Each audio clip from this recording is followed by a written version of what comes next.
For all. It's the podcast with Comedian Nazareth. Well, hello, hello, hello, and welcome to another episode of the Laughter for All podcast. I am Comedian Nazareth, and thank you for joining me for episode number 196. 196 shows, ladies and gentlemen, every night, every Tuesday. It's a different guest, a different topic, a different interesting thing, and a different exciting thing, and something you will learn every week. You get something, one thing. There's always at least one nugget that will help you. And tonight will be no difference. I am so excited to introduce my guest in a minute. Just to update you, let's see where we at. We're doing very well around the world, people. In as far as the Laughter for All podcast, we're in the top 100 in the U.S. We're top 50 in Great Britain. We're in New Zealand. We're in India, France, Australia, you name it, Brazil. So praise God. It's just so people from all over the world are watching, and that's very encouraging. As long as Facebook and YouTube allow us to go live and let people know that we're live, then we're good. We can have live people. But again, you can watch this show and every show we've done so far. There's different ways you can watch it. You can go to my website, nazarethusa.com, and put / podcast, or click on the podcast banner, and you can listen to 196 shows. Well, 195, because no, this will be up next week. So 109, every show we've ever done in the last 3 shows, you can watch it. You can listen to it on nazarethusa.com, or you can go to YouTube under Comedian Nazareth TV, and you can watch it live.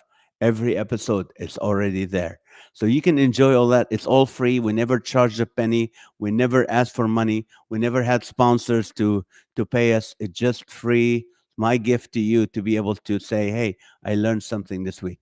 That's about it for this. Okay, where am I going? This Sunday, I'm going to be at the Lighthouse Church in Litchfield Park in Arizona. Litchfield Park in Arizona. And then I have a board meeting for 3 days in Arizona. As you know, I'm on the board of directors for Praise and Ministry, a large festival and event ministry in Colorado. So I go there with my best friends. I call them. They're my board members. Well, our board members, and we do this. So this is where I'm going to be.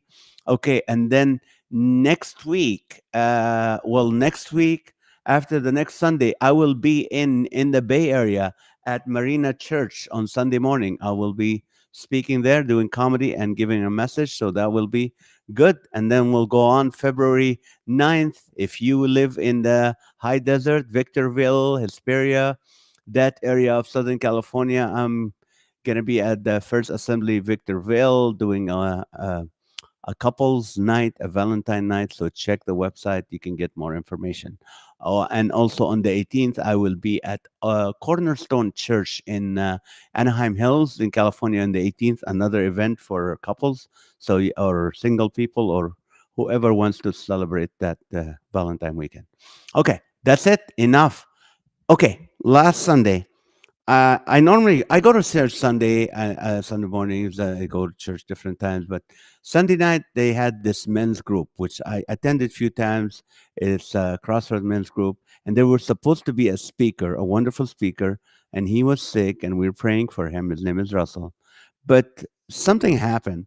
Another guy jumped in, and I'm glad he did, because this guy came in and started talking, and I've never seen this in a men's group. Not one guy was even looking at it. They're all staring at him. Every word, they were just eating it up.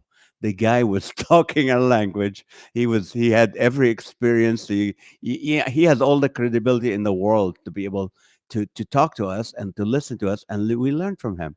His name is Rob Spencer. He was an ex MMA fighter before it was legal, and also he was an MMA trainer. He owned the gyms, MMA gyms. I will tell you the stories of how he used his fighting to be able to help uh, kids stuck in sex and what do you call it, the human trafficking. And now we're gonna hear about his ministry right now. His ways about he's an outdoorsy guy. So if you like the outdoors, you gotta listen. But I can guarantee you, you can learn one or two things today: how to protect yourself, or some kind of something that will help you protect yourself. So please welcome to the show my new friend Rob Spencer. Hello, Rob. How are you? How's it going? You make me sound much cooler than I am. You are. You're cooler than than I could give you the credit. And so nice. We go to the same church, and I never got to. Yep. Yeah. So let me ask you that. You started with, and I hope you're able to share about this. You were 23 years of age, and an accident happened, and your life So changed. in my early 20s, my 23, right in that pocket, there's this diabetic guy who was visiting his parents in Long Beach, California. And he lived in Oceanside, which is roughly 45 to an hour away. And he was feeling sick from his diabetes, and he thought he could make it home. So he hopped in his car, jumped on the 405, and headed south. About halfway down there, I was actually camping with my wife, and we were actually with a group from, there's this church called Knott Avenue Christian Church. And we used Mhm. to go to that church. It was, I think it's in Anaheim. Yes, We I used know to, exactly where there it's you at. go. Actually, well, we'll talk later about that. But we used to go there. We were there camping with some of the couples from there. And I got up early to meet with a friend of mine that was going to come down. We were going to surf. There is a very world-class surf spot right down there across the street from San Onofre military base. It's called Trussels, or San Onofre is another good one, but Trussels is like the really good one. So we were gonna paddle out and surf around a little bit. But this guy slipped into a diabetic coma, went unconscious while he was behind the wheel. Bounced off like a car or two, from what the police reports say. He hits the center divider of the freeway, and it bounced him literally straight up the off ramp, and he ended up T-boning me at about 65 miles an hour. Wow. Wow. Yeah, that's a violent one. That's a violent one. That's all. That's a killer. And what happened? So as he's hitting me sideways, we're gonna say this is him and this is me, right? So he hits me sideways, and he's going so fast. I'm in a Jeep at the time. It literally goes right underneath me, launches me in the air, and he just goes down the other side of the freeway and comes to rest in the ivy down there with really no injuries. And my Jeep though was airborne, and it was spinning like a counterclockwise motion. So when I Mm. hit the ground, my head was in between the roll bar and the street, and the whole Jeep landed like right here. Ripped this ear off, broke my jawline up in a bunch of places, and I was paralyzed on the right side of my body for a while. And the biggest thing it did was it took my memory from birth till that moment, till that accident. And although physically I was able to, I'm still messed up. That's a lot of beating, you know what I mean? But my memory never returned Completely. completely. So from birth to 23, there's nothing. And honestly, people can't really even understand it, because everything that you do to even try to understand it right now sends you to a life moment of your own. And that's just the way we work as human beings. So, right? So our life circumstances, our life situations, our life experiences dictate who we become as we grow older. And then when you think about something and you try to get a new perspective, you, without a doubt, you cannot help not to be influenced by your life circumstance throughout your life. Oh man. So how did you did you like were you in a coma for a while, or I you was in and out of consciousness for quite a while. I was in the hospital for quite a while, and all of that stuff. and did you know how to speak when you woke up? Did Well, you my mouth was, because my jaw was so broken, my mouth was wired shut for months. Oh my Lord. Yeah, so I And you couldn't couldn't even. did you know, like, okay, this is a knife, I'm in a bed, is this a So hospital? yes. So basically, the way it works is your brain is a bunch of different compartments, right? Uh-huh. And literally, the compartment that holds my memory is gone, damaged. Did you know your parents, your mom, your No, no parents. Didn't remember my parents. Didn't remember. I got four older brothers. One of them I've only met once since then. I it's actually very interesting. If you guys have siblings, you do? um, we fall into the trap of being complacent in our relationships. And the guy who does all the work tends to always be the guy that does all the work in the relationship. Uh-huh. So, for example, I have two of my four brothers. I've spoken to one, I've only spoken to once, and the other I've probably spoken to three times. My oldest brother I've spoken to probably a handful of times because I'm not doing the work. So just Mm. in their self uh, being so focused on themselves and their lives, I guess they're not really interested in the relationship. So Now, someone's Sarah's asking, did your personality change, or do you didn't even know my who you personality were? did change, right? So here's the interesting thing is I woke up married, right? You woke up. So I knew Were you my, married before? Of yeah, course, you were married before. I'm Yeah. still married to the same woman actually. Oh, But good. we met when we were like 15 and a half ish, Uh-huh. and then we got married early. We got married at 21. And then at 23, this happened. And I was definitely an extrovert. Um, I played a lot of beach volleyball. I was the guy that was always around people. Being, I was, it sounds obnoxious, but I'm the center point of conversations.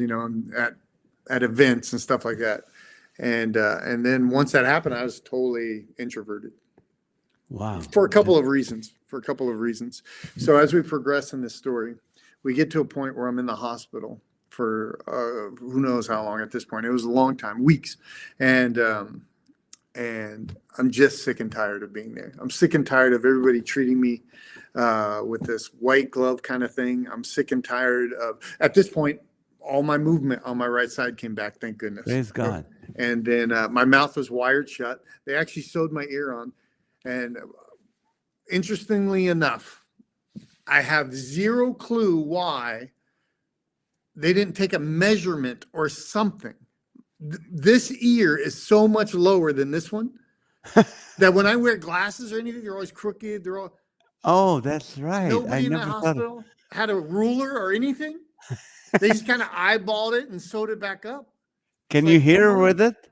Yeah. Well, I have, it's not all great, but really it was the pouch. So it ripped basically from here and all the way around. And this is literally like a pouch over cartilage. And that whole pouch was just kind of hanging down right here. And my ear itself, with all that cartilage and stuff, was still just sticking out. okay. So they fix it, but Kind of. praise God, you're even. You know what? You're even talking to us today. Yeah, That's right. so So now. I do have like issues with speech where if I start to go, I get ahead of myself and everything kind of gets jumbly sometimes. So I have to make sure I'm. So you had to learn again the English language and So here's the everything. deal. So I could speak English, but I couldn't necessarily tell you how I learned English. I could, I know that water is water, but I couldn't tell you how water is water or why I know water is water. I could tell you 2 + 2 = 4, but I couldn't show you how to accomplish that. Now, how Right? about your wife? What did you know who she? You didn't know her, or she didn't start I didn't know remembering? her. They introduced us, right? And they really tried to bombard me with stories and photos and all that kind of stuff to kind of jumpstart. They know nothing about brain injuries even today. Imagine in the early 90s, Mm. they knew nothing. There was a, So, there was. I don't want to interrupt you. I no, love the it's all right. story. There was an what do you call it? A documentary on Netflix that I watched probably last year. Is about these twin brothers or two brothers, and one of them loses completely with an accident, forgets all his memory, and his brother tries to teach him everything again. Oh, well. But he told him that his parents were nice and his parents were good and Mm. everything was fine. And later he found out that his mom was abusive and his dad was horrible. And it just it's just a weird thing that so now you're taking what they're giving you and you're taking that as a fact, like, oh, I this is just my take it life. as a fact. I'm not connected to it at all. So to be quite honest, it doesn't even matter if it's true. What do I Mm. care? You know what I mean? At that moment, what do I Right, care? right, So you're alive.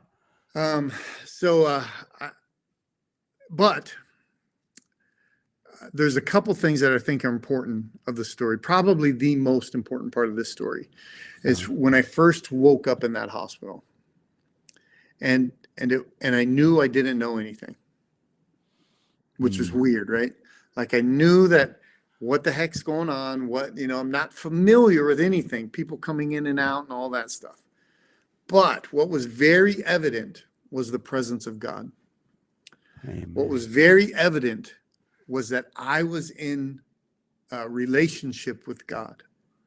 Wow. It wasn't like necessarily what we go to Sunday church services and experience. It wasn't even like we're reading our Bible, because remember what I said earlier, that everything that happens to you is a part of the process that you cannot eliminate from your mind when you're Mm. thinking about something new. Mm. So your relationship with God has very much to do with your life experiences as well.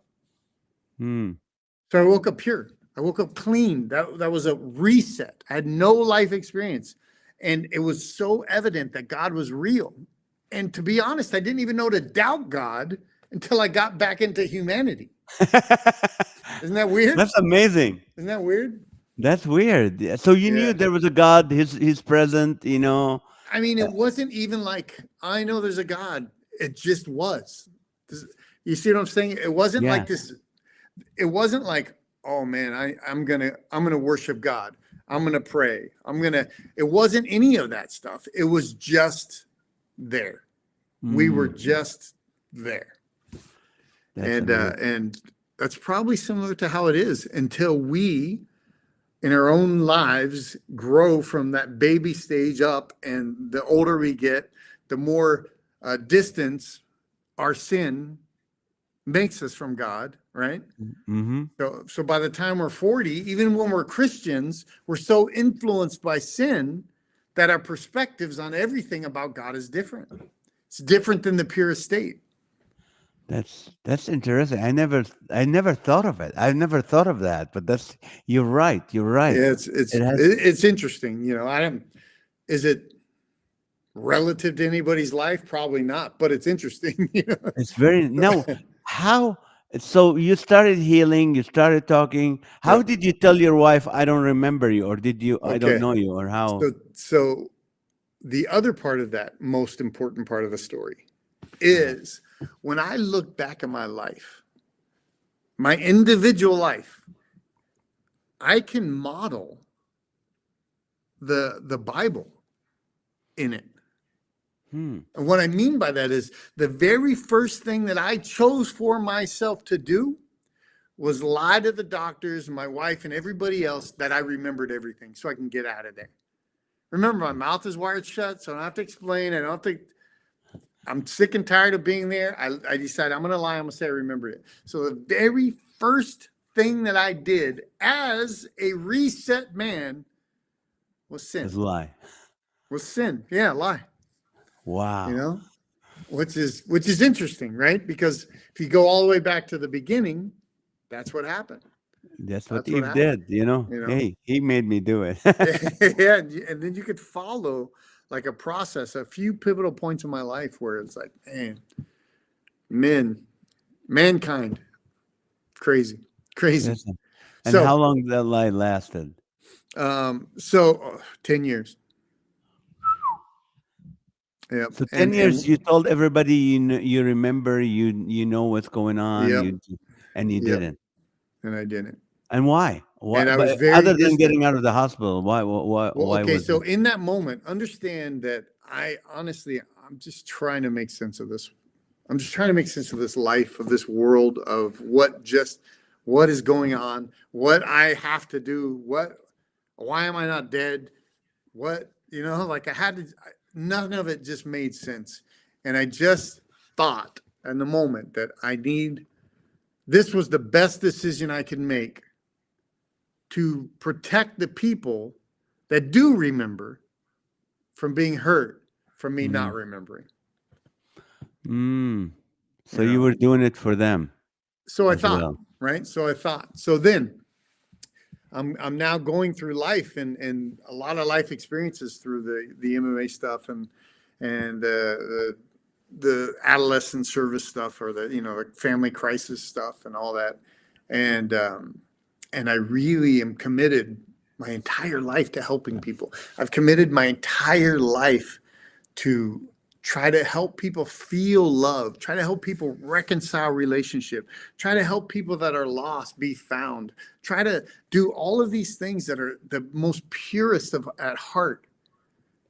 And it wasn't until many, many, many years later did I realize that I probably was doing it for me. I probably was trying to find myself. I probably was trying to save myself. You know? Yeah. And it's a weird thing. It's a weird thing. Now, before the accident, what were doing for a living? Did you have a job? Yeah, so I just read this one little question I want to answer first. It says, Were you were afraid you afraid how people would think of you if you told them the truth about your memory? So I wasn't afraid in that sense, but what happened is I got too far down the pipeline to stop the lie.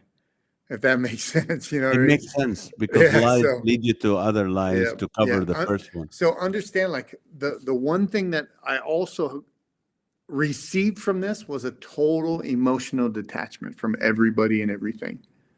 So we have these neurological tracks in our brain that connect our logical and our emotional states, and they help us navigate all those waters. Well, all of this side of my head, all those neurological tracks were broken. And I really had zero attachment to anybody or anything. And Even your kids, your wife. so I didn't have a kid at the time. You didn't have a I kid. didn't have attachment to my wife at the time.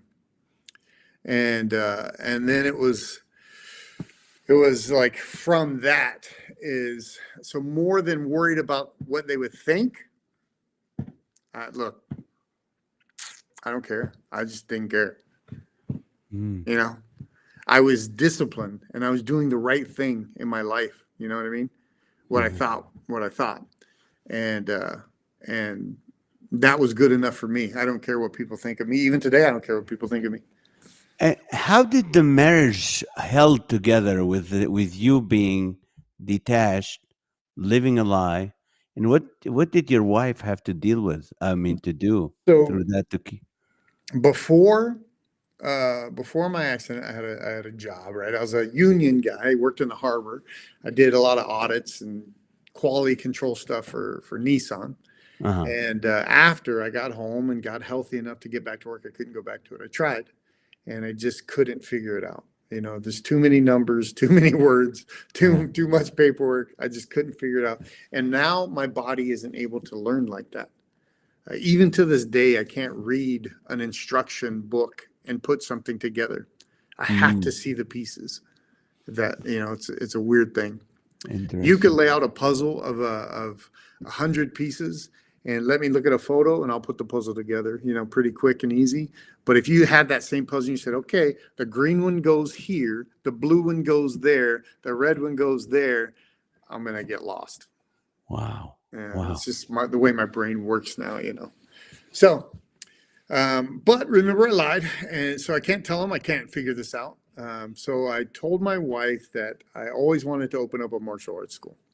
And why is that? Why were you in martial arts before the accident? So I was in martial arts before the accident. Back, I think the last part of my high school year on, I was in martial arts, and I was always a good fighter, and I didn't lose my muscle memory, so I was still very athletic, and I still was a good fighter, and I just didn't have all of that stuff you learn from martial arts, right? And even when I went back to when I opened up my own school, I tried to join like a group of a few schools that's what I came up under, and then we all had this common curriculum kind of thing. Right. And I couldn't do it. One, I probably could have just committed it to memory, relearning it. But to be quite honest, most of it seemed stupid. It didn't make sense.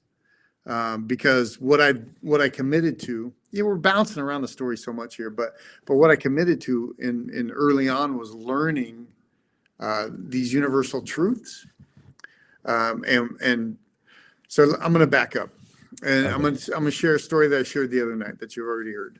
So there's a moment, and this story was literally a light switch moment for me. I was healing at my house. I was on the couch watching TV. And the remote control is on my coffee table, and it was out of my reach. So I took the pillow from behind my back to put it on the remote, pull it closer, pick it up, turn TV. So I put the pillow out, put it on top of the remote, also knocked my drink off the coffee table onto the floor. And now I'm on the floor cleaning up this drink. And like plain as day, life-changing lessons happened in that stupid moment. It was two things happened to me at that moment. One was you are spending 5 times the amount of time that you would have if you would have just leaned up and got the remote the right way, right? So the lesson there is when you try to take the easy way out of things, most often it will cause you more heartache than just doing the right thing the first time, right? That's true. And then the second thing is a little more metaphoric, but it is nothing ever falls to the ceiling. And what I mean by that is I can bank on the fact that if I knock something off the table, it will always fall to the floor 100% of the time. It will never fall to the sky. So what that gave me in my mind, it gave me a pathway to being able to live life. I can just study all of these universal truths, because universal truth is not just physical. It's also spiritual. It's also mental. But on a physical level, if I can be so disciplined in learning these truths, and then whenever my brain is telling me something otherwise, I could be disciplined enough to side with truth and not my own brain. Right? Right. So unfortunately, what that is called reality, or people's truths. There's no such thing as many truths. There's only one truth. It's absolute truth. Everything else is an interpretation of that truth. Everything else is there's actuality, and then there's reality. So we all have our own realities, but there's only one actuality. Right. So and that's unfortunately cursing our world today. That whole nobody can seem to figure that one out. But so I threw myself in a study of this universal truth, and I excelled at physically by quite a bit, right? Because I really understood leverage. I really understood momentum and balance and displacement and all of those cool things. So whether I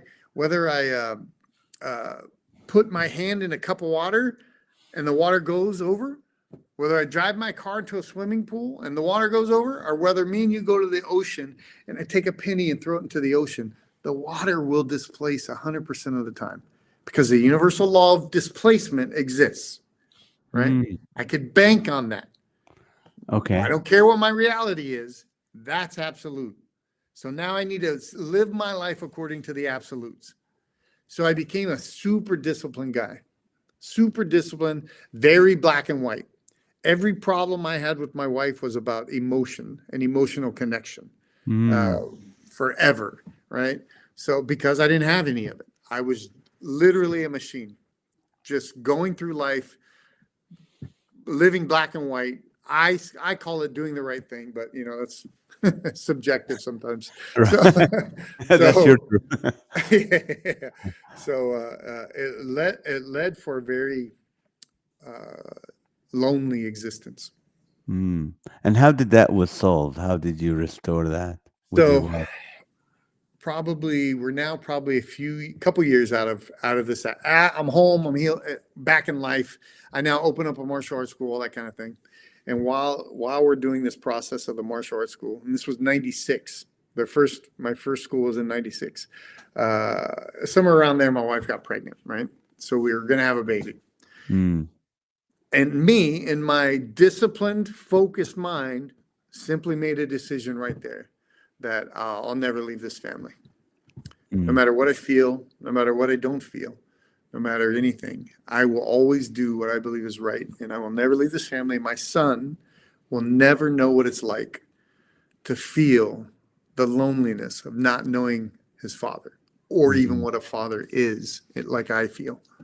My son will never know what it feels like to feel abandoned, you know. And I just committed. I was all in at that point, and that was that. So now I'm all in. But understand, first of all, my wife will say the same thing.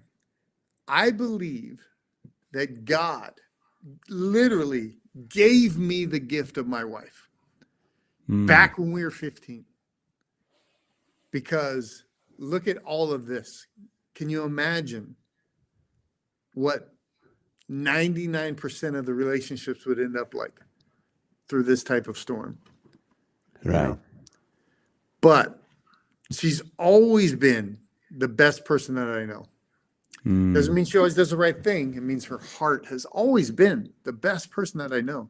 She always has the most character. She always has the most ethical practice. She always has the best intention, right? So that alone, I had so much respect for, you know, just being, as a person, being like that, you know. And so I've always been on team, her name is Casey. So I've always been on team Case from day one because one, I made that commitment, but two, she's always been the best person that I've ever known. Man, she has to, I mean, for her to endure all that and still be there, that's amazing. Now, can I take your shallow question to the shallow For sure. question? Let's talk MMA. I'm all about shallow.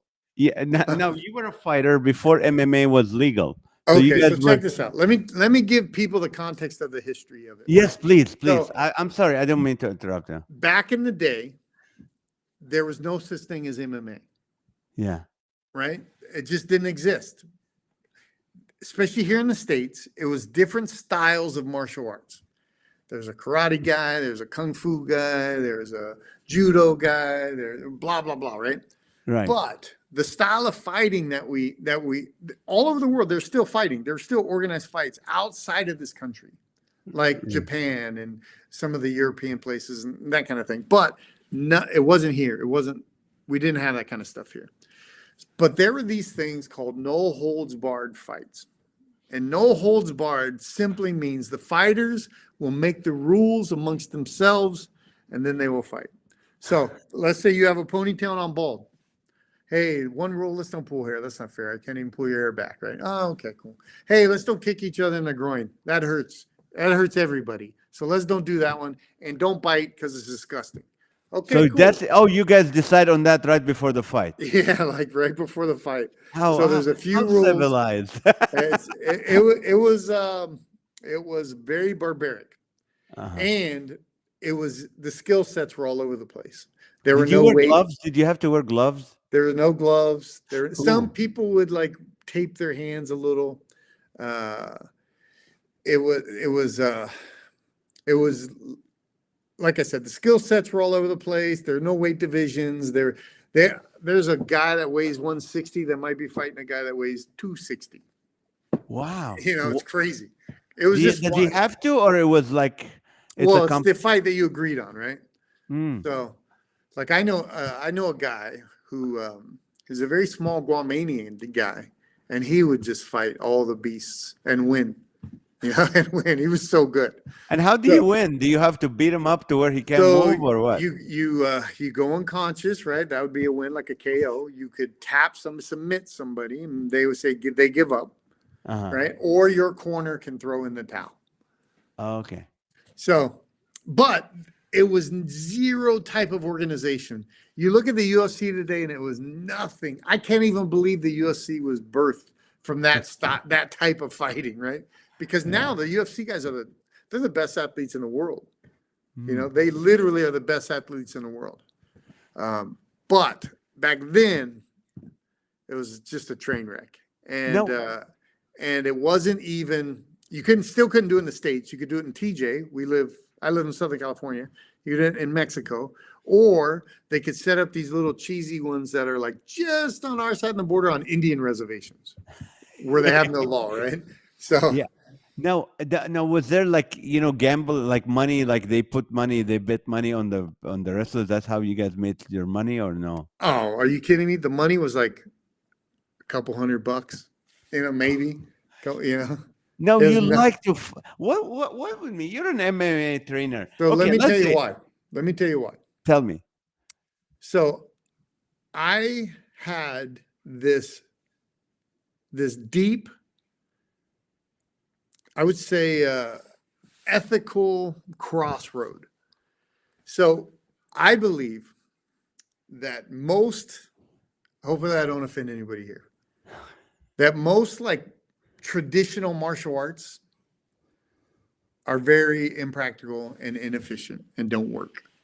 Mm. There are good things in martial arts, but if the individual doesn't take upon themselves to diversify their skill set, they're going to be very one-dimensional or very shallow in their skill set, and it's an easy fight for somebody that has some skill. Even a good street fighter will beat up most martial arts guys that come from that context. And where I came from, the 80s and the 90s, that was like Karate Kid era, right? So it was the reason why I couldn't go back and do those traditional things that I did before my accident is because now I had truth on my side. Okay. That garbage won't work. But it wasn't because of the students, it's because the teachers wanted to create a business of teaching karate, of teaching martial arts. Right? So in order to do that, you have to have a curriculum. You have to have something that people can say, okay, if I do this, then this, I can achieve that goal. And if I can do this, then I can achieve that goal. But really, it should just be based on skill set and understanding these universal principles. You're right. Because, I mean, let's say you're a judo fighter and some boxer comes in, the boxer going to beat you. It doesn't matter unless you put him on the ground. The judo fighter will probably beat most boxers. If they're both really good, you know what I mean? And they both are like maybe the same ballpark size, all things are equal, the judo fighter would probably win that fight. If he catches him, he's just got to get a hold of him. And I know people think that I'll just do this, dude. If somebody's good at getting a hold of you, they will get a hold of you. So you were MMA, that means mixed. So you have to learn judo, karate, boxing, all of that. I started in something called Kempo. It was Hawaiian Kempo. And the reason why I labeled it even Hawaiian Kempo, this sounds crazy, but for all intensive purposes, remember, I'm self-taught. Because my lessons came from muscle memory and these new lessons of universal truth. But I had to fly under an umbrella that people understood. So I picked Kempo. And the reason why I picked Kempo karate, because back then in the 90s, Kempo karate is supposedly the type of martial arts that stays progressive. It always changes to what's working. It always evolves as people evolve. Right? Right. So I could get behind that at least, versus this technique that I'm teaching you how to fight with a stick. Really? Because I don't carry a stick. I carry a gun. Guess who's going to win that every time? You know what I mean? So why am that makes a lot of sense. I never thought of it that way. Yeah, they teach you how to fight with a stick. Well, nobody has a stick. if you want to learn that stuff, and because you appreciate the historical value of it and all that, there are lessons you pull out of all of that stuff. Right. So what makes a stick work when you hook a guy's punch or his stick and you pull it back and it disarms him. How does that work? Okay, well, you could break down that technique and you could get some value out of the leverages and the positions of that technique, sure. But curriculum was designed, we're geeking out on karate now, but curriculum was designed to take the lessons of martial arts, package them up in a way that people could understand, so we all now can make a business out of this martial arts thing. Now, as a fighter, are you angry when you're fighting? I'm emotionless. I want to beat this guy. So I'm emotionless when I fight. You're emotionless. I'm not. So you're not angry at the guy he's beating. What makes you tolerate pain more? I mean, what Well, would make these fighters take I believe it was my accident is what your ex? dropped me in, right? So I believe that I woke up with the ability to not be emotionally connected to my life experiences. Hmm. So that part of my brain was damaged. So I could be logical and I could be emotional, but I can't be both at the same time. Luckily, I could choose not to be emotional. Now, what kind of like, let's say a MMA fighter goes to work on his muscles at the gym. What exercises do they do different to make you a better MMA fighter? So when it comes to fighting, it's all about the gas tank, The gas tank. meaning the endurance. The Ah, bigger okay. you are, the more that blood fills those muscles and the more fatigued you will get quicker. So you ever see a fighter that you're like, that guy's the best fighter in the world? It looks like that. Yeah, most good fighters don't look all big and ripped like you see in the movies. Hmm. That's a TV physique, right? They So a have lot of endurance. good fighters are like longer and linky, and they don't look necessarily, they don't look exceptionally like good on that level. They're in shape. Don't get me wrong; they're in great shape, but they Yeah. don't look like anything different than anybody else. They're like the average type of build.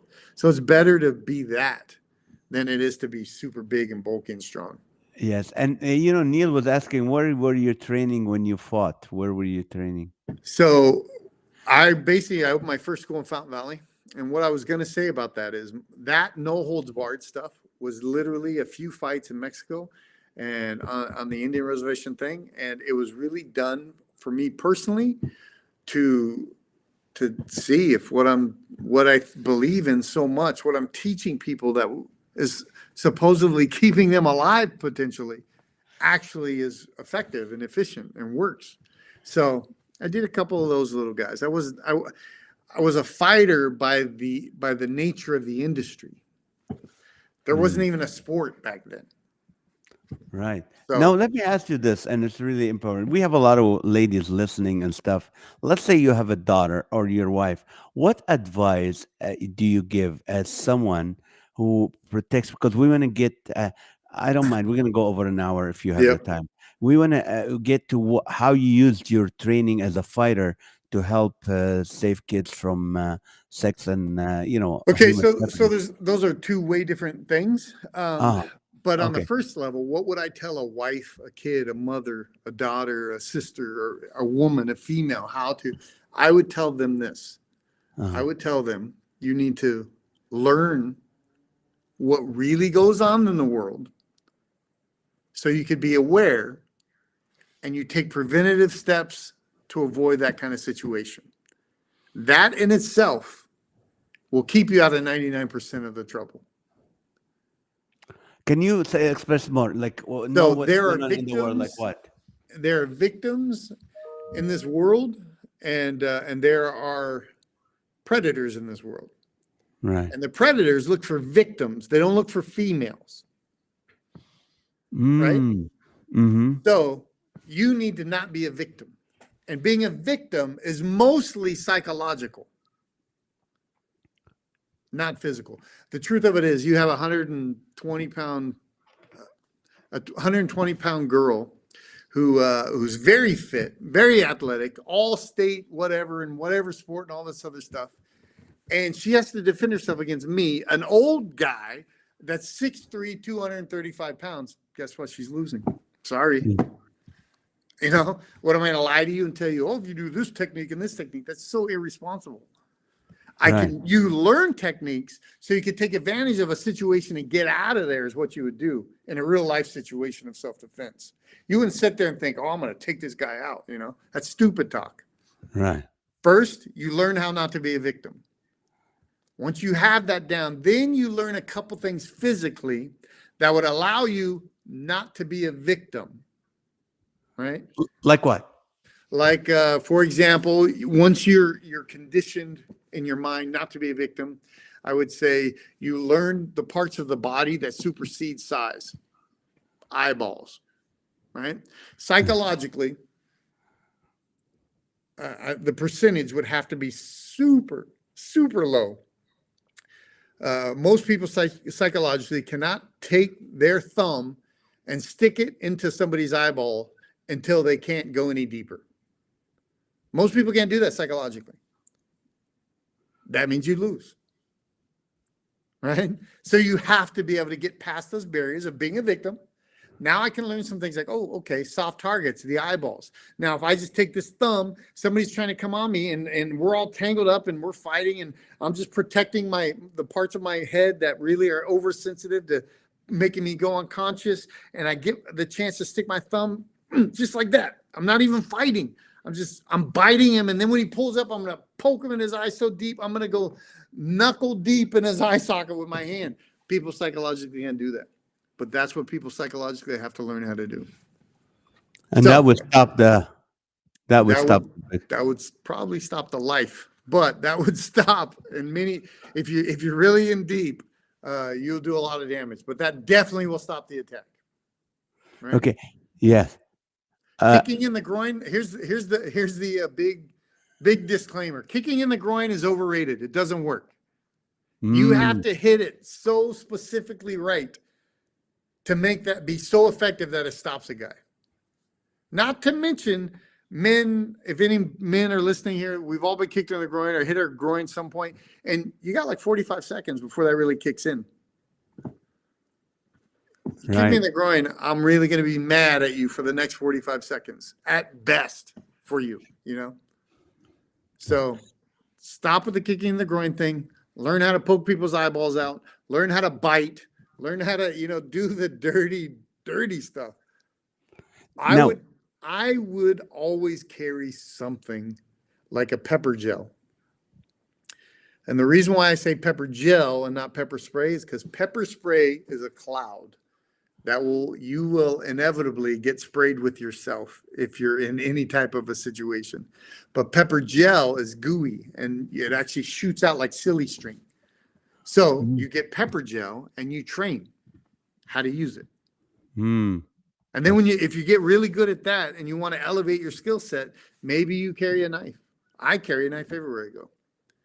You carry a knife, but that's a big responsibility. And if you remember, whatever you have on you, if it gets taken away, it could be used against you. Right? Whatever you have on you, if it's taken away, it can be used against you. Right. So be selective. If you're not willing to stab somebody, don't carry a knife. If you're not willing to shoot somebody, don't carry or own a gun. Right? Those will inevitably become your worst nightmare. You said something at the men's thing about a gun. 90% if someone wants to, can you basically, yeah, really. I said it in the context of the gun, but in real life, if somebody is really committed on hurting you, premeditated hurting you in any way, they will do it. They'll run you over with the car if they have to. They'll sneak up on you when you're not looking to hit you with a brick. If they're really committed to hurting you, they will probably do it. That's when you see on the news, look at all the news stories where all these sucker punches happen from behind. You can't, there's nothing you could do. They're committed to hurting somebody. So they go and they find a 90-year-old lady and they punch her in her head. Right? Right. And that's horrible because they're committed to inflicting that kind of violence on somebody. But in the situation that isn't that, the guy that's trying to get your purse, the guy that's trying to carjack you, there's been times where guys break into like jewelry stores and stuff, and they don't even have real guns. They've got fake airsoft guns, right? Those guys, they're not committed to hurting you. They're committed to doing the crime that they're there for. They're committed to carjacking you. They're committed to robbing you. They're committed to breaking into your store and stealing your stuff. They're committed to breaking into your house and stealing your stuff. So first thing I would say, give it to them. If you think that this is a situation, it's not worth your wallet, dude. It's not worth your ring, or it's not worth whatever. But at least if you do choose to defend yourself and your stuff at that point, at least now we have a fighting chance. Because he's not there to hurt me. He will only hurt me if he doesn't accomplish what he wants to accomplish. And I'm saying, you're not going to accomplish what you want to accomplish. So now we're going to see who can hurt each other. Right? So Right. it's a different thing than somebody actually committed to hurting you. It's different. That's It's a different interesting. criminal. It's a different mindset.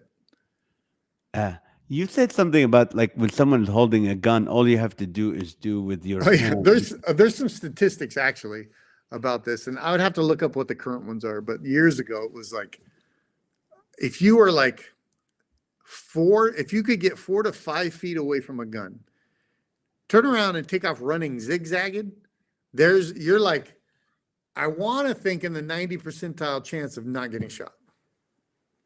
If you are 4 or 5 feet away and you start running in zigzag, And you you have run 90% away and away. zigzag, the probability of you getting shot, I won't put a percentage on it. The probability of you getting shot is way, Slim. way down. Hmm. It's That's very hard to hit a moving target like that, actually. You that's know a what I mean? good idea. That's a good idea. Yeah. So there's so many other things to do to be prepared. If I have to, so let's take our police.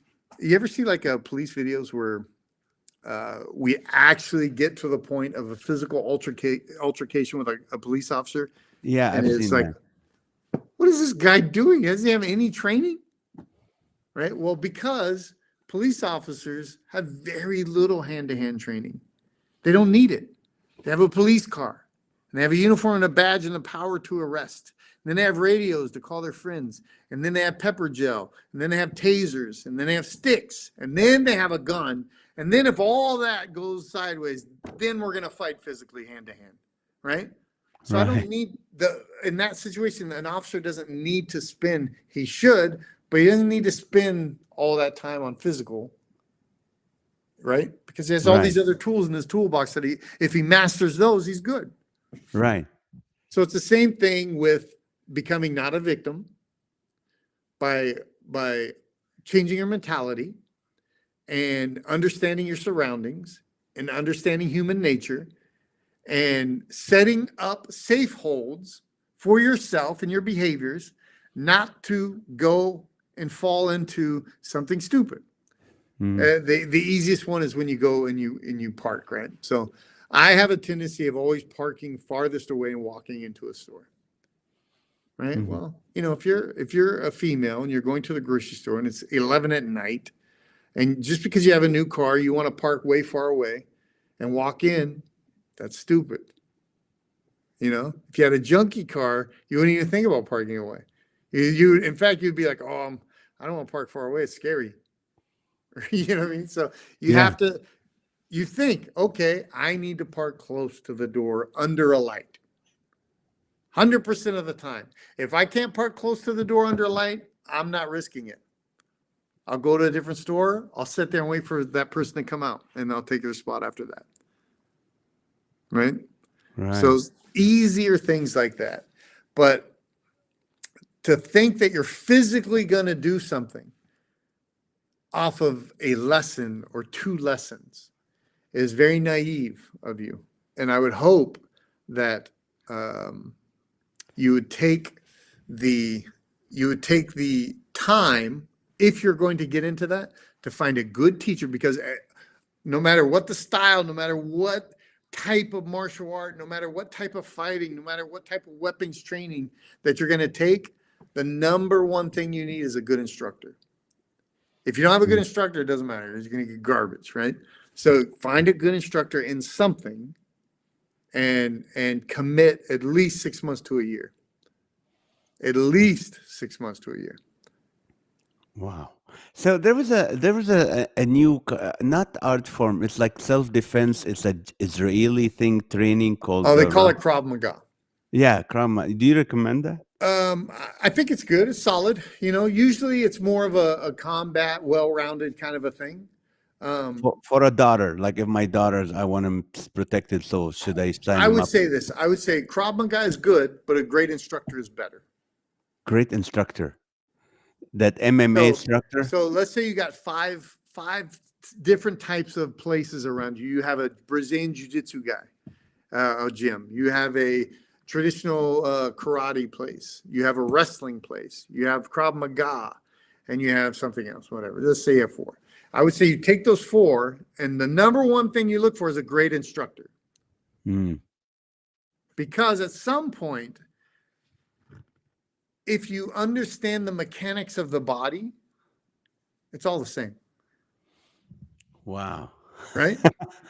Right. If I really understand the dynamic of throwing a proper strike, a proper punch or whatever, it's all the same. A good punch is a good punch. A good kick is a good kick. If you understand the mechanics behind it. And now if you have an instructor that understands how to take somebody that's smaller and maximize their energy without maximizing their effort by throwing things mechanically proper, that's more valuable than a style. Are you still training? I still train you. You still train? Where do you train at? So I usually will go, at this point, I know there's a community of people, right? So we kind of all know each other and we all just kind of work out together. But there's a place in Fountain Valley where when the first school I opened was in 96 in Fountain Valley, and that place is still there. And when I retired from it, I turned it over to one of my students who started with me when he was 7 years old. And he didn't have a dad. He didn't have a good family life. So the martial arts school was very much his rock in many ways, right? I mentored him a lot, that kind of thing. I made sure he was eating. I made sure he's getting his school done. I made sure. There was a point when his mom kicked him out of the house and he was living at the dojo even through high school. It's crazy. Wow. I'm just on the mats behind a wall, so no one can see him. So there was, but nice. He got right around 15, 16. He said, okay, I want to do this. This is what I want to do with my life. So I'm like, okay, this is what you want to do. Let's do it. But the rule is you don't do it until you're ready to do it. You don't jump the gun, in other words, right? You don't become 22 and think, oh, I'm my own man. I'm going to do. So we got all the way to, I think he was around 26, 27 years old, 28 years old, and it was time. So I said, I'm going to retire now, and this is yours, and to this day, he's still in Fountain Valley. Not only is in Fountain Valley, he has succeeded what I was at my peak, so far as numbers and finances and stuff like that.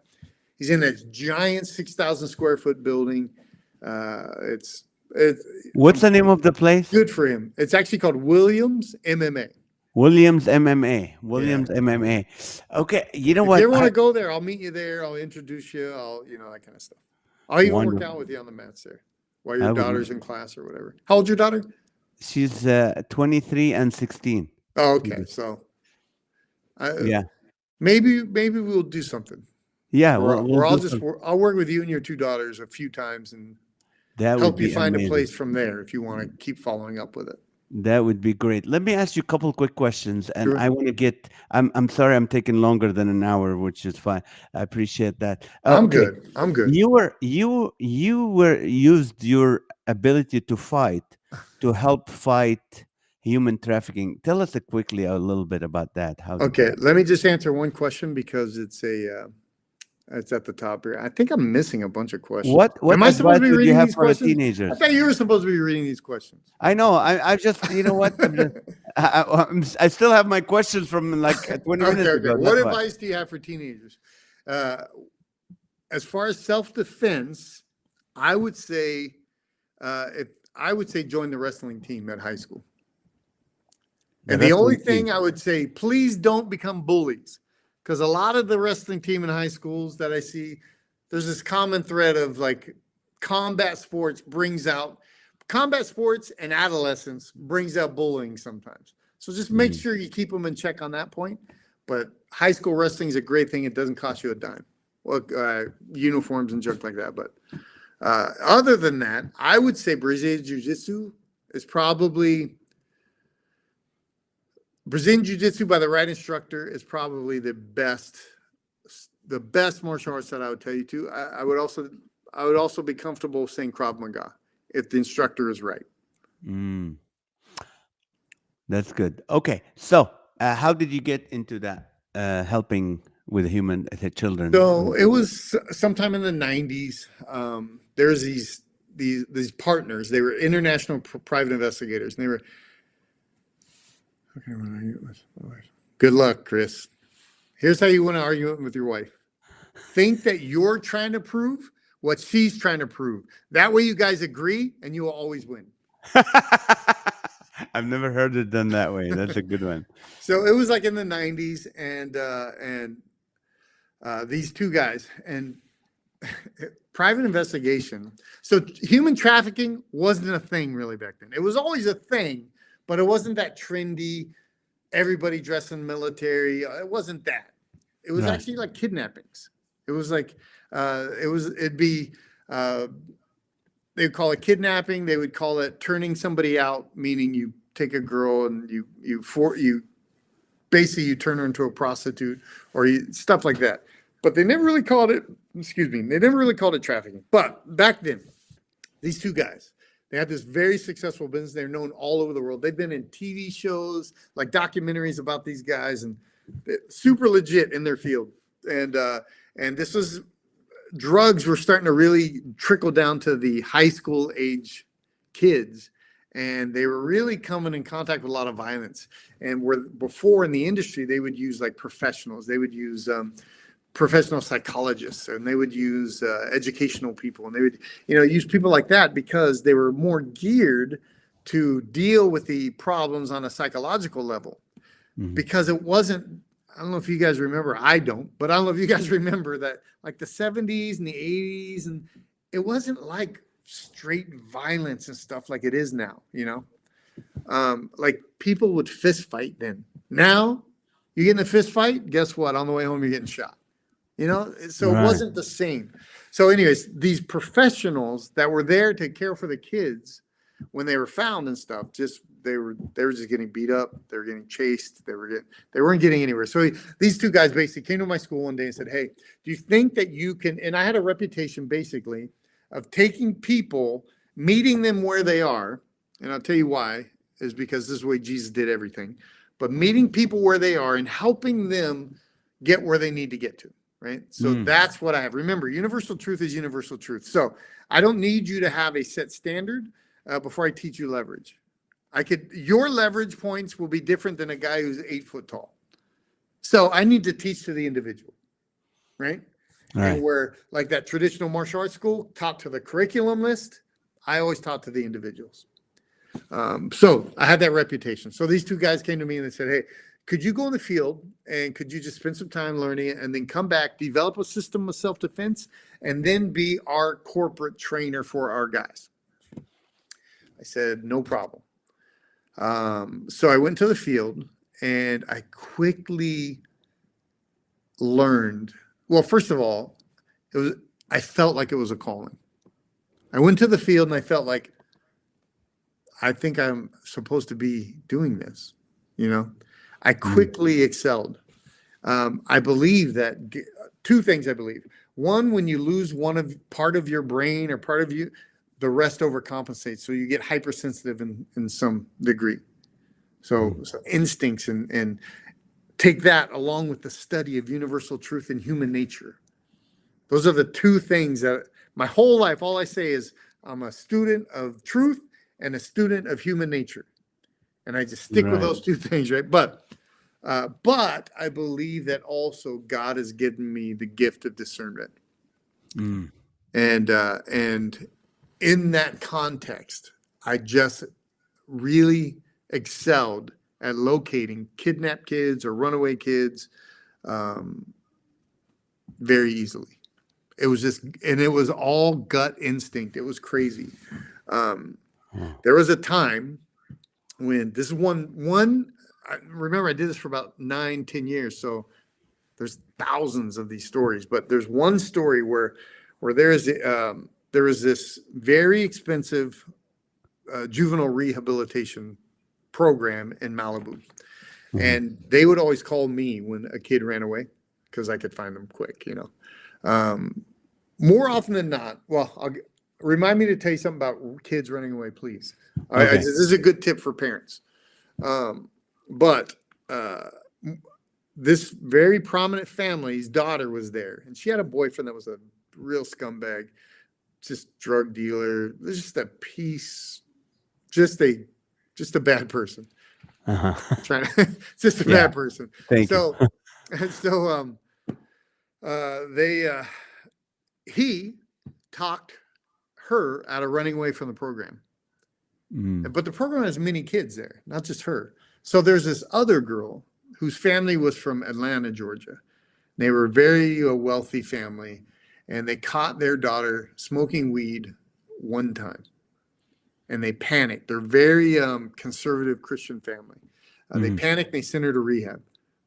Literally, she smoked weed once. They just freaked out. They just freaked out.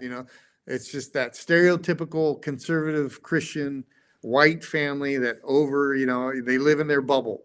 And that's what happened here. This girl was like all-state volleyball. She was really like excelling in life. Had great grades. She's not a drug addict, you know what I mean? Right. So she was also at the program. So this girl talked her into running away with her. And so they ran.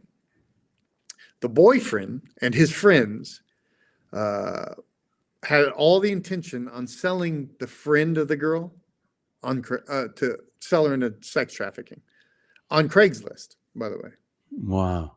So they got these girls, they picked them up, they drugged up the girl, they gang raped her, they tied her up with duct tape, and they left her in a pool house down south in the northern San Diego area. And they sold her on Craigslist. And these guys were coming up from Mexico to pick her up, and that girl would be gone forever. So we get called from this family. These families are usually extremely connected and wealthy. So we get this call like, hey, I need you to handle this, And I said, okay. So I go and I start building my case, start building what I think is going on. And everybody goes north. For whatever reason, everyone thinks they're going north. San Francisco is like a haven for runaways. They get there's a lot of resources up that way. So a lot of kids try to navigate, not so much anymore, but back then, a lot of kids San Francisco is what it is today because they did what they did back then. Right? So anyway, so everyone was heading up north, but I had this discernment. I'm telling you, it's not me. This is a God-given discernment. They're not up north, they're down south, the opposite direction. So I'm like going down. So I'm going to go and look at this condominium. It's townhomes or condos, whatever it was, complex that the boyfriend's mother lives in. And I'm going to try to find her and just kind of get some information off her and sweat her a little bit and that kind of thing. So I go there and we do our thing. And I got a couple agents with me, a female and another male. And we're just there working and nothing, hours and hours and hours. And it's now literally, I think it was 2:45 a.m. And these two agents are like, dude, let's just call it. We'll start tomorrow when it's daylight. It's not so cold. All that kind of, people are all asleep. There's nothing going on here. So I'm like, fine, against my better judgment. So I get in the car, I drive. We're about a block away, and I'm like, can't do it, guys. Flipping around. So I hung a U-turn, literally parked the car. This is all God.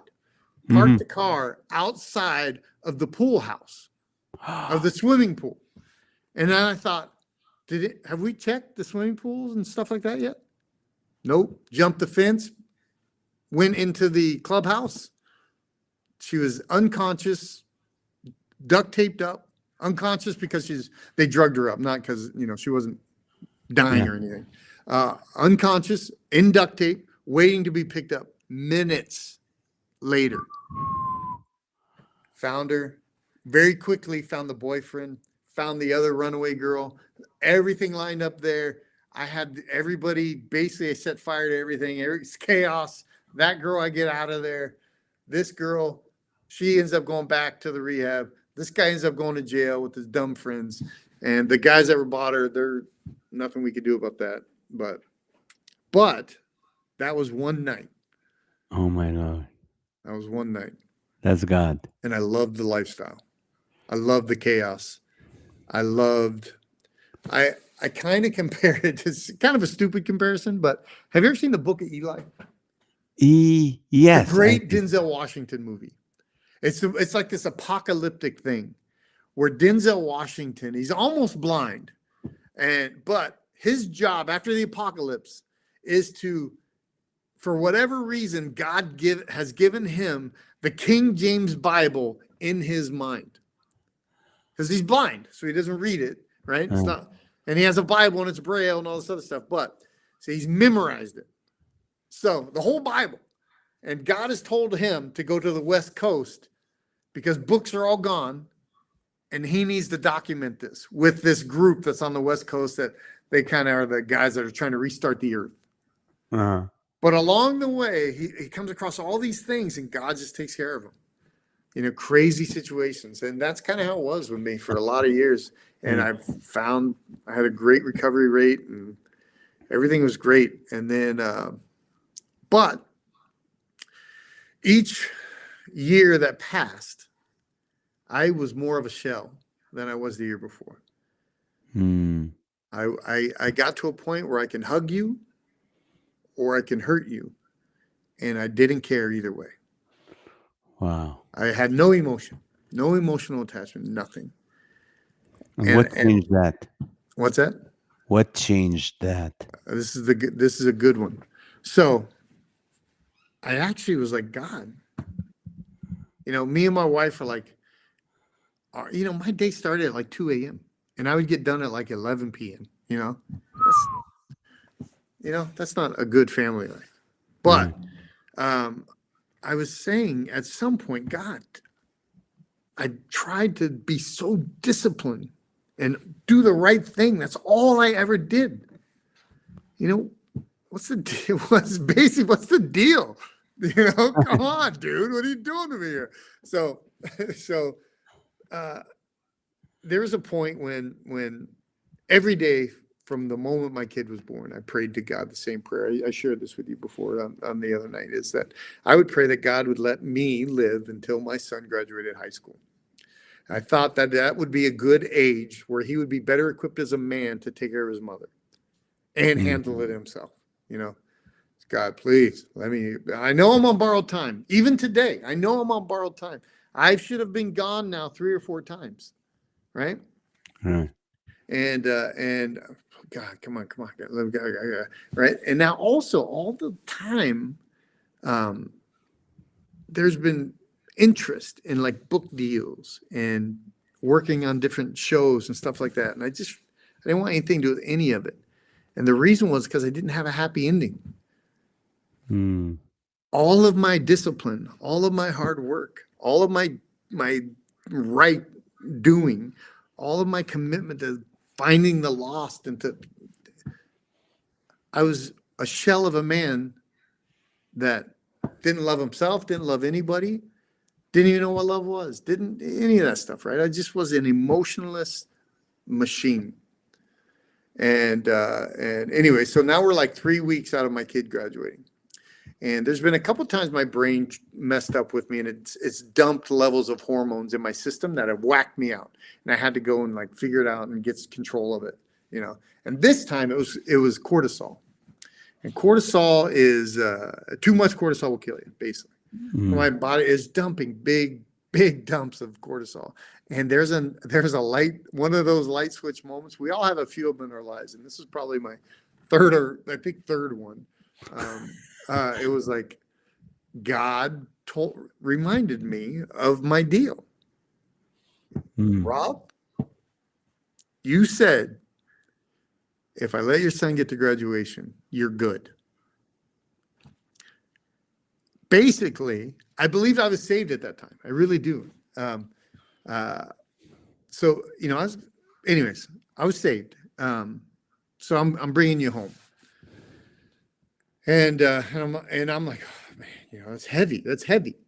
These are, my mind was very deep and very chaotic and very encapsulated within this little head of mine. You know, I never put stuff out there. It was all kept inside and processed. And most people couldn't even understand the conversations or even to not drown in the deep end of the pool that many times is like, you know, people don't get that because most people go to work. Most people they're not going to be, I wouldn't even want to burden them with the lifestyle that I lived at that point. But anyways, so I was like, okay, a deal's a deal, God. But if I'm missing something,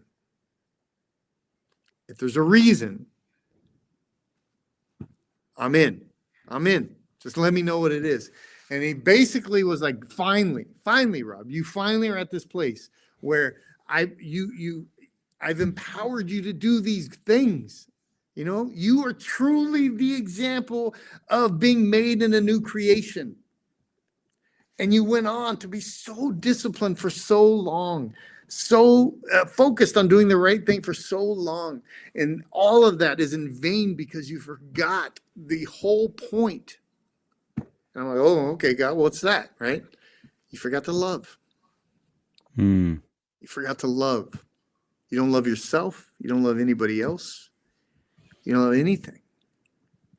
Do you understand that you could find somebody, but what good is it if there's no love attached to it? You know what I mean? That's the whole point of Jesus. That's the whole message of Jesus is, guys, physically, some of you are doing it right physically. Most of you are doing it wrong, but all of you guys are screwed up because you're missing the intention part of this whole process, right?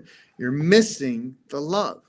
Right. So at that point, God told me, use your life, use your experience, and love. Tell people about love, love people, let people love you, right? Take it to the next level here, right? Because all of this stuff means nothing without the love of God, you know? So that's really my whole thing is on that love part, right? So that's when I made this pivot on chaos to peace, right? And before, you know, I retired from all that company I was doing this contract work for, and I started a charity that was helping families through the same process where I'd find and locate their runaways and hopefully catch them before they got trafficked and blah, blah, blah, blah, blah. And that was all great, but I actually have a happy ending now. I actually want to share my story now. Why would I want to tell you my story? Because it ends pretty crappy. You know what I'm saying? And that's not inspiring anybody to do the right thing. You know what I mean? But now I have a happy ending, you know, and that's the love part, right? So I make this pivot. I step down as director. That charity is going great still with all the people that were in it. And I commit to plugging people into nature, to plug people into creation. Yes. And the point of that is for a few reasons. One, almost everything we need, God has provided for us already, right? When I say almost, I mean everything we need, but quite literally, meaning we don't need 90% of the medication that we have out there. We don't need to be, I'll put it this way, just to back up a little bit, that I believe that depression and anxiety are actually good components of our system that are alerting us to start changing what we're doing, because what we're doing is equaling depression and anxiety, right? Mm-hmm. There are far extreme cases that I believe that sin has happened in the world, and we're so generationally over and over and over again. We're so, you know, human nature gets messed up, and there are wires that are messed up now that people can be clinically depressed. People can clinically need some type of medication or deep therapy type stuff for that. But the vast majority of it is just a change of perspective and a change of behavior. Your body is telling you to be anxious because you're not doing the right thing. Guess what happens when you do the right thing? You're no longer anxious. Your body is telling you you're depressed because you're doing the wrong things. What happens when you do the right things? You're no longer depressed. You cannot laugh and be depressed literally at the same time. Right. Sounds like we should laugh more then, doesn't it? Yep, that's what I do for a living. And so, yeah, there you go. So getting into creation, it's the same kind of idea. You cannot go into creation without coming to terms or coming to a place of meeting God at some level every time. Wow. It may be subconsciously, it may be drastic. But when you're in creation, basically you're back home. You're where you're supposed to be. We are part of this ecosystem. Unfortunately, we've been, I am on such a rant and I'm so sorry. No. I'm enjoying everything. We've become consumers of this ecosystem instead of participants in it. We have a role. We are created to do certain things. And we're so far removed from our original purpose that, everybody's anxiety ridden. Everybody has depression. Everybody is miserable in life. Everybody gets to a midlife crisis and goes and gets that stupid convertible, right? I mean, all the cliche stuff. Yeah. But it's because we're doing the wrong things, right? So I have this saying, if who you are and what you do in life gets you what you want, you probably would already have it. But what most people do is change what they want instead of who they are. Right? Right. Change and what that right there is the problem. If I start this process off, let's say I want to get fit. I want to get healthy. I start this process off, I want to get healthy, and I'm on this road to health. And I stumble and I have a horrible weekend. And then the next week's not that great. And I try to get back on the horse, but a couple days later I fall off. That's the story of everybody's new year, right? And then, so what inevitably happens is people change wanting to get healthy instead of changing who they are so they could get healthy, right? Right. That's the problem. So by plugging people into nature, I'm basically, for all intents and purposes, is I'm facilitating a moment for you to connect with God. Right? I do that through service projects. I do that through working with outdoors stuff, off-road stuff, and you see some of the junk I do. So anything nature, anything outdoors, I'm in. But it's because that's where God is. God's everywhere, but that's really where God is. And the ministry is called healtheland.org. So I have a charity called projecthealtheland.org, right? That's the website. Project Heal the Land is the name of the charity. Projecthealtheland.org is the charity. And what we do, like this year, we really are spending a lot of time on our educational programs. Really cool opportunity. We're actually working in public school districts. Right now, it's just Anaheim School District, with getting the public school kids, especially the inner city kids, out into hikes and to the beach and up to the mountains and all these cool things. So because we already know it's universally accepted now that being in nature is good for your mental health. Being in nature is good for your physical health. Being in nature is good for your spiritual health. That's universal. The only difference is I'm not saying always that, stupid. It's because you're coming to terms with God out there.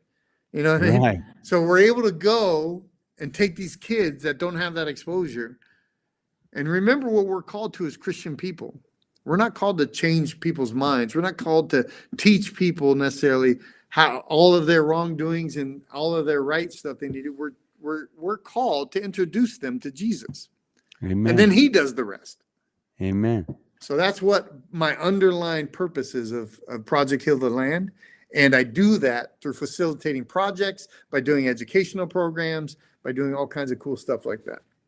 Well, you know what? You've been amazing. You've been so generous with your time, and I can listen to you for another day, but I want to save you for. How can people get a hold of you? How can they get a hold of you? I'll tell you what I have going on. One, so when it comes to the charity, the biggest problem is finances always, right?